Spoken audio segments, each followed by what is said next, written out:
Sana, totoo. Kim at Paulo, may summer getaway nga ba bago ang world tour? I'm overheated, can hardly sleep at night, doing crazy dreaming. You're the reason why. Hiding by the baby. Tila inaabangan ng lahat ang kumakalat na balita na magkakaroon muna ng summer getaway or ang pagre-relax ng rumored. Magkasintahan na sina Kim Chiu at Paolo Abilino bago sumalang at maganap ang kanilang world tour sa darating na Abril hanggang Mayo. Ang magiging pag-iikot ng dalawa kung saan tatapat sa mga kaarawan ng Kim Pao.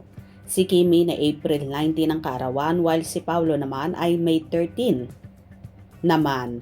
Kaya bilang advance celebration ng kanilang mga birthdays, kaya naman inaabangan ng lahat ang magiging relaxation at pag-chill ng dalawa bago sumalang sa concert or Kim Pao Love World Tour.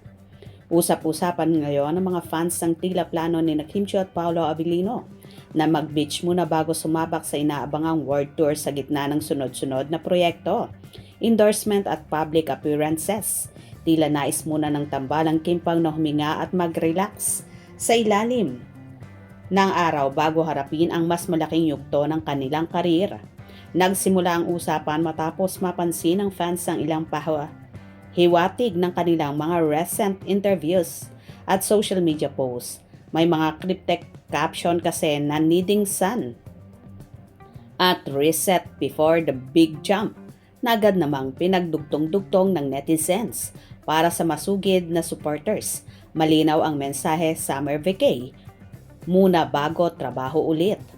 Hindi may kakaila na naging sunod-sunod ang commitments ni Kim at Paolo nitong mga nakaraang buwan, mula sa tapings at promo events hanggang sa out-of-town shows. Halos wala silang pahinga. Kaya naman hindi katakatakang isipin na gusto muna nilang mag-recharge. Sa ilang panayam, nabanggit ni Kim na mahalaga sa kanya ang pagkakaroon ng balance. Aminado siyang mas nagiging produktibo siya kapag may panahon para sa sarili.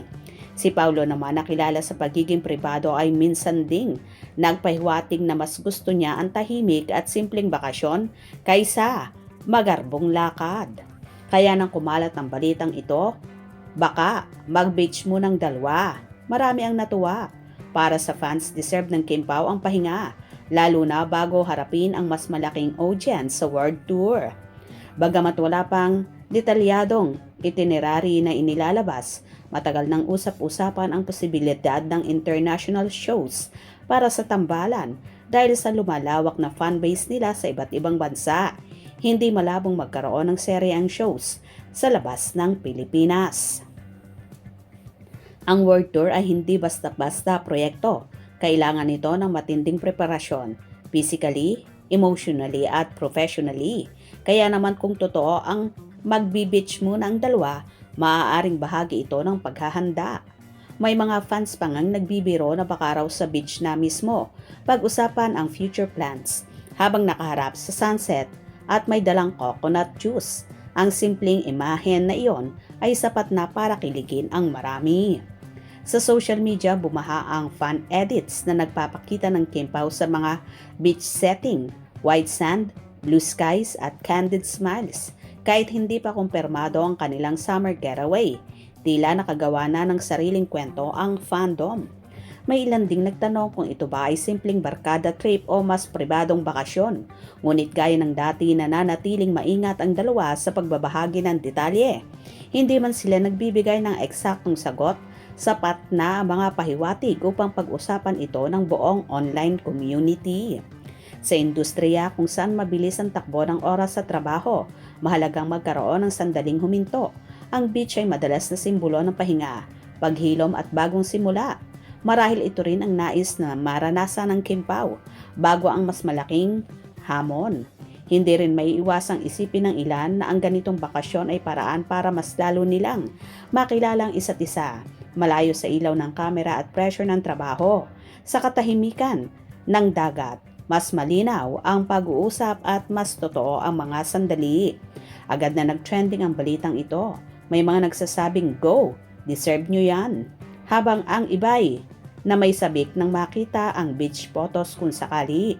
May ilan ding nagsasabing sana raw ay ma-enjoy ng dalawa ang pribadong oras nang hindi masyadong binabantayan. Para sa karamihan, hindi mahalaga kung saan man sila pumunta. Ang mahalaga ay masaya sila at handa sa susunod na kabanata ng kanilang journey.